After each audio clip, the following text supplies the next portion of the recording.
राष्ट्रीय शैक्षिक अनुसंधान और प्रशिक्षण परिषद की केंद्रीय शैक्षिक प्रौद्योगिकी संस्थान द्वारा प्रस्तुत है ध्वनि कार्यक्रमों की श्रृंखला संक्षिप्त बुद्ध चरित्र।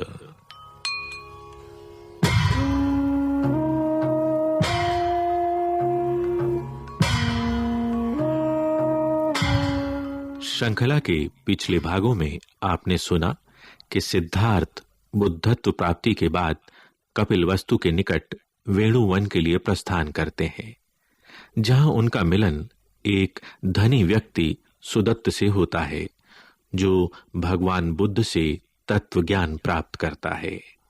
अब सुनिए इससे आगे की कहानी। इस भाग का शीर्षक है पिता पुत्र मिलन।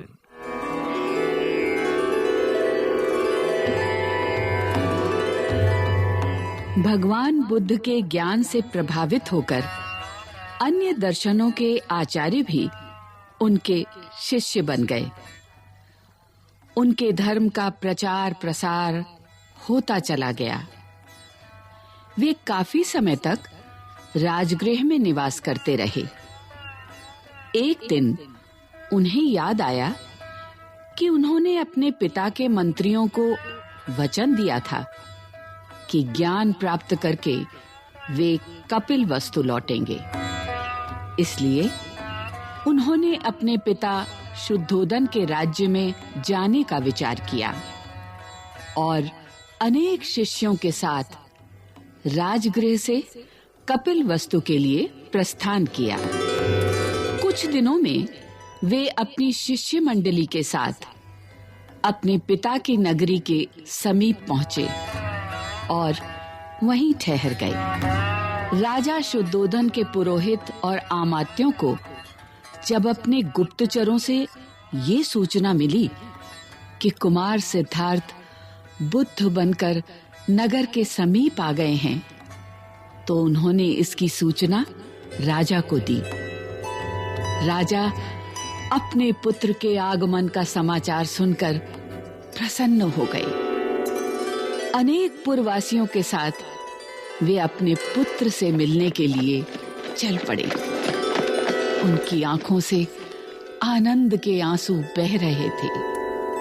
राजा ने दूर से ही देखा अनेक शिष्यों के बीच परिव्राजक वेश में उनका पुत्र विराजमान है, तो वे रथ से उतर गए और पैदल ही उनके पास पहुंचे।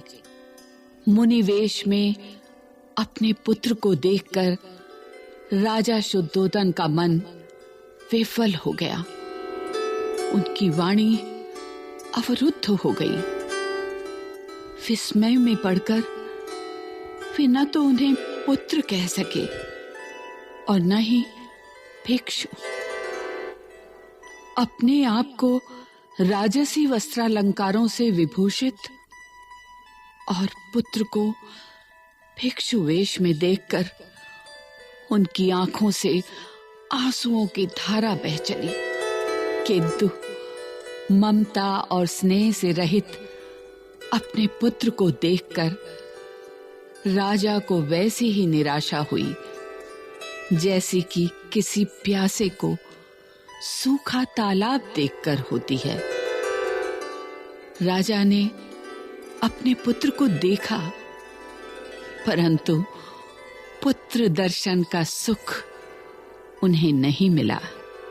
राजा शुद्धोदन सोचने लगे, यदि ये मानधाता की भांति संपूर्ण पृथ्वी का स्वामी होता तो क्यों भिक्षा मांगता फिरता। कैसी विडंबना है जो मेघ के समान धैर्यवान है, सूर्य के समान प्रतापी है, चंद्रमा के समान कांतिमान है, वो भिक्षा मांग रहा है। भगवान बुद्ध ने अपने पिता को देखा, उनके मनोभावों को समझा और अनुभव किया कि वे अभी भी उन्हें अपना पुत्र मान रहे हैं। अतः उनके भ्रम के निवारण के लिए उन्होंने कुछ चमत्कार किए। उनके यौगिक चमत्कारों से पिता बड़े प्रभावित और आनंदित हुए। फिर सूर्य के समान स्थिर होकर तथागत ने राजा शुद्धोधन को धर्मोपदेश दिया। उन्होंने कहा, हे राजा, अब आपको किसी प्रकार का शोक नहीं करना चाहिए। आप अब पुत्र प्रेम त्याग कर धर्म के आनंद का अनुभव कीजिए। आप उस बोधि रूपी अमृत को ग्रहण कीजिए जो आज तक किसी पुत्र ने अपने पिता को नहीं दिया। भगवान बुद्ध ने अपने पिता को समझाया, यह सारा संसार कर्म से बंधा हुआ है, अतः आप कर्म का स्वभाव, कर्म का कारण, कर्म का विपाक अर्थात उसका फल और कर्म का आश्रय, इन चारों के रहस्यों को समझिए।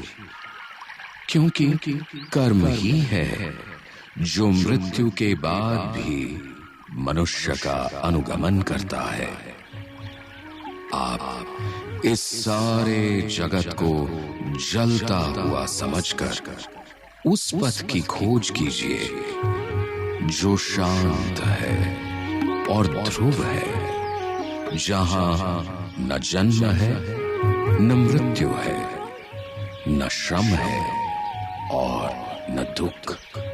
तथागत के चमत्कारों को देखकर और उनके उपदेशों को सुनकर राजा शुद्धोधन का चित्त शुद्ध हो गया। वे रोमांचित हो गए। उन्होंने हाथ जोड़कर तथागत से निवेदन किया, हे आर्य, आज मैं धन्य हूं। आपने कृपा कर मुझे मोह से मुक्त किया है।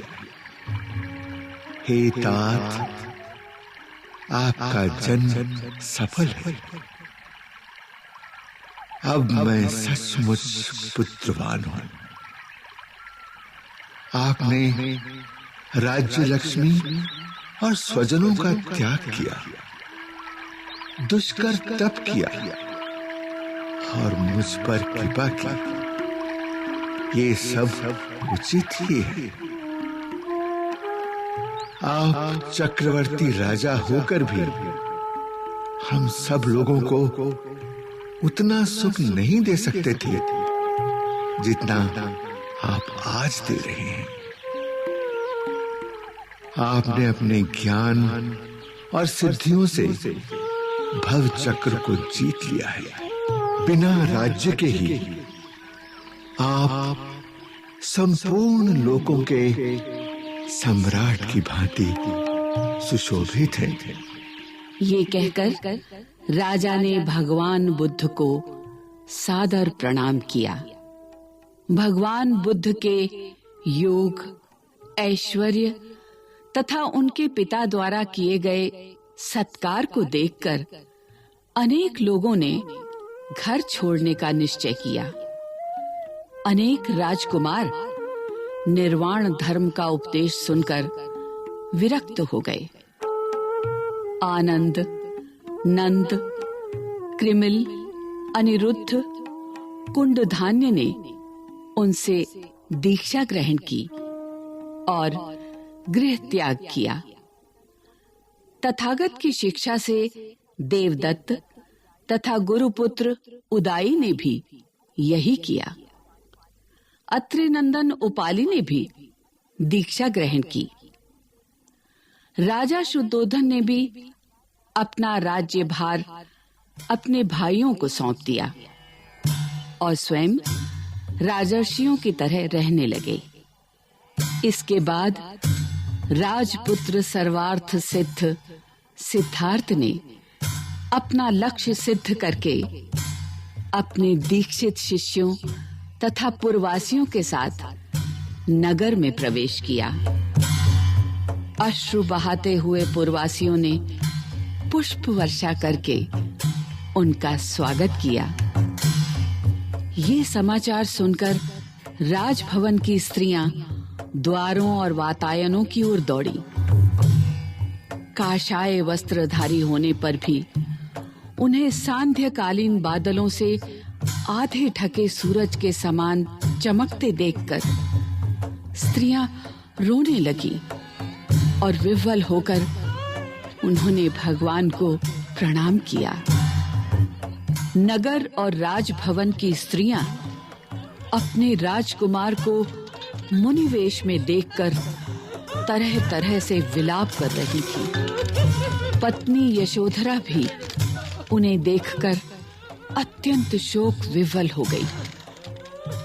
किंतु बुद्ध को न तो पत्नी का प्रेम विचलित कर सका और न पुत्र राहुल का। भगवान बुद्ध अनासक्त भाव से भिक्षा मांगते हुए चलते रहे और शांतिपूर्वक धीरे-धीरे न्यग्रोध वन जा पहुंचे।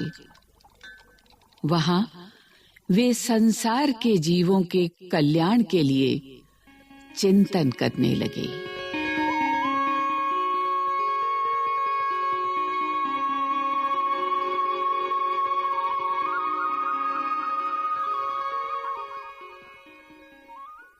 संक्षिप्त बुद्ध चरित्र।